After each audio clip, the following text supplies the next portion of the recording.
Democracy works when it delivers for people.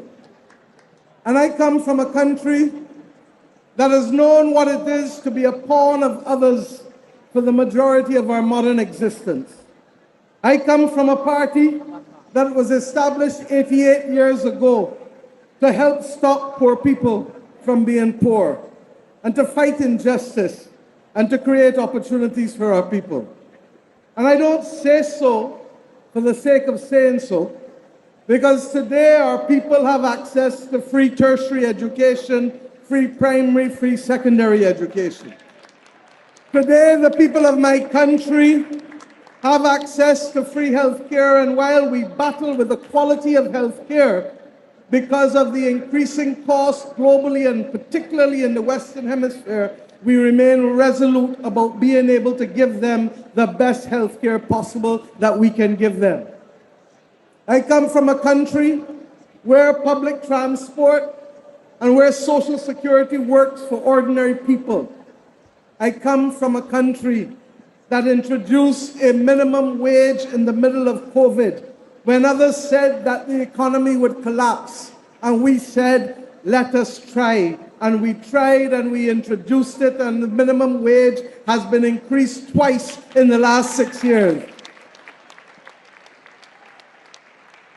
I come from a country that knows that democracy works when it delivers for people.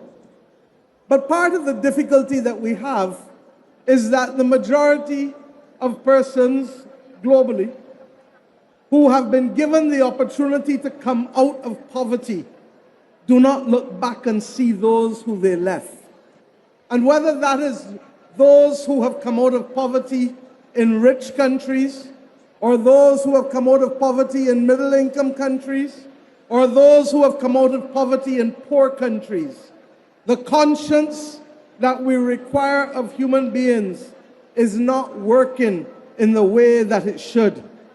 Because if it worked, then we would see people and understand that people deserve a fair chance.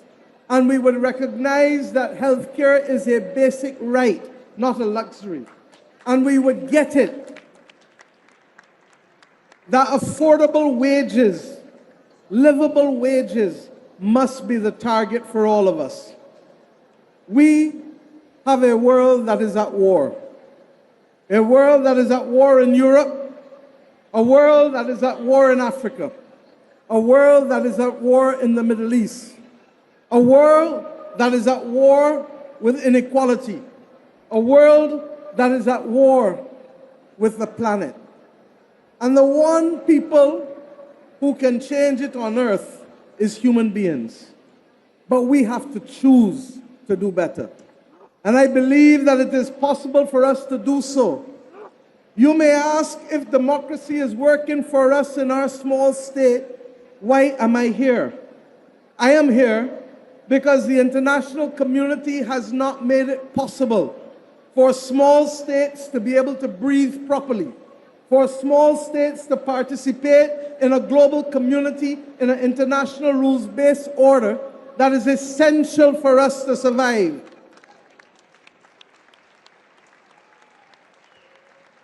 I am here because 80 years after the Bretton Woods institutions were created, and created in the image of the handful of countries that existed at the time, they still do not see small states. They still do not see developing states. They are still prepared to accept that 600 million people can go in the world without basic access to electricity, that water and food insecurity is as large as it is, regrettably, among the majority of our people.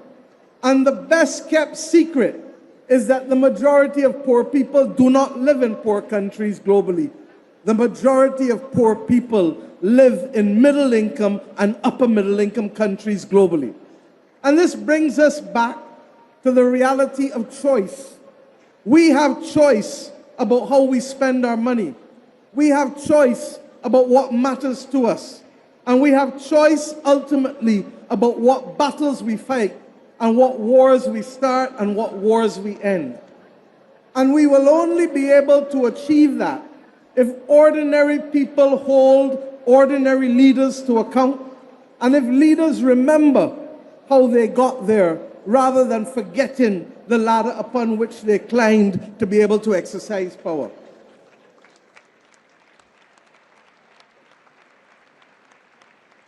In this world, we need fairness and we need solidarity. And without fairness and without solidarity, we are not going to achieve the things that can save the planet. We're not going to achieve the things that will lift people out of poverty. We're not going to improve the working conditions of working class people. We're not going to be able to ensure that we immunize ourselves from future pandemics which will kill without reference to age, stage, or wealth. I ask us today to recognize that it is in the small things that we do at the level of our families and at the level of our communities that will make nations stronger. And it is only when we have strong nations prepared to stand up for what they believe in that we can have a fairer world and that we can fight for the rights that are preserved and articulated in the United Nations Charter.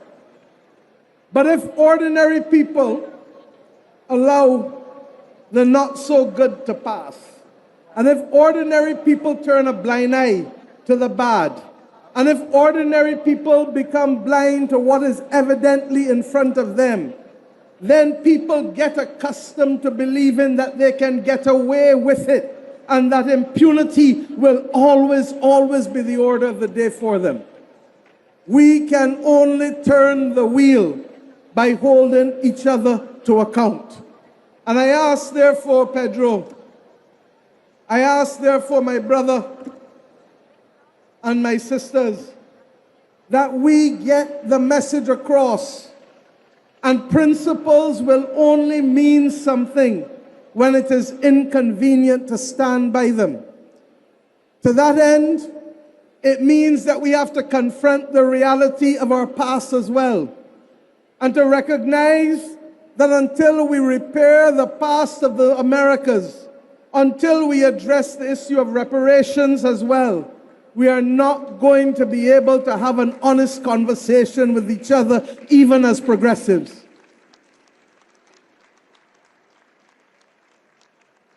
I ask us equally to recognize that we do not live in an echo chamber. And as much as we believe in what we believe and will fight for what we believe, we must be prepared to have conversations with those who do not agree with us.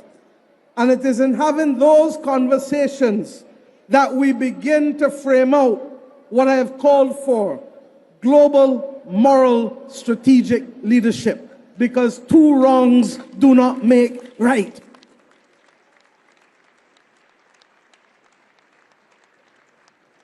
Global, because the whole world is now affected by a movement that does not see people and that wants to continue the deepening divide of wealth and poverty.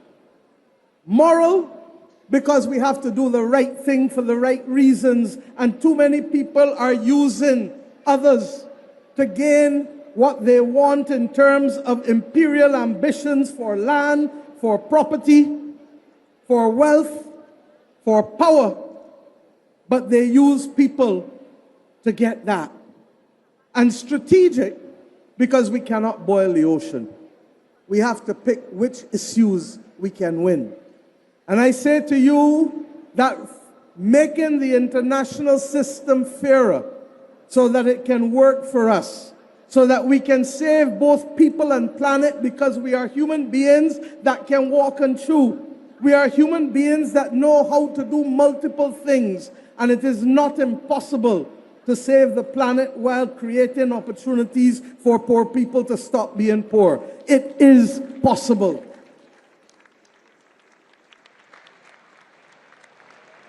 And it is against that backdrop that I want to be able to bring to this platform a man whose work has reflected strong moral strategic leadership, seeing people first, working through the union movement, working ultimately as a leader of people in his own country, and fighting against the odds to continue to speak truth to all who will listen. My brother, the President of Brazil, President Lula, has stood up for these values, and he has the benefit of a country that is the size of the largest of the countries of the world, and he has therefore the ability to shape and to lead. And President Lula, I say to you that it is important that that moral strategic voice continue to be the anchor, and to continue to let ordinary people who sit wherever they are sitting this Saturday afternoon in their homes, to know that people are listening to them, to know that people are seeing them, and above all else, to know that people feel them in their hearts and will work for them.